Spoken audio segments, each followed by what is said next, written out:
Napanatili ni dating International Boxing Organization Flyweight Champion Dave Apolinario ang malinis na kartada ng bumangon sa pagkabagsak sa third round upang i-demolish si Tains Onghunta ng Thailand sa fourth via knockout sa nakaraang linggo sa Korakuen Hall sa Tokyo.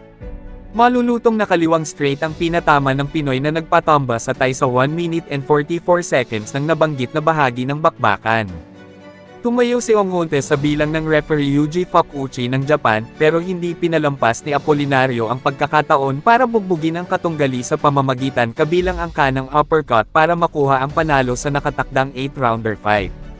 Umangat ang kartada ni Apolinario sa 20-0 kasama ang 14 na panalo sa knockout. At siyang makatuo si World Boxing Association Flyweight Champ Japanese Seigo Yuri Akui na inagawa ng korona si Artem Dalakian ng Ukraine sa 12-round unanimous decision noong Enero sa Osaka. Inamin ng promoter at manager ni Apolinario na si Jean-Claude Manangquil na naging pabaya ang kanyang bata sa laban kaya't inabot ng kanang suntok ni Onghunta. Naulo rin ni Dave si Tains na nagkasugat.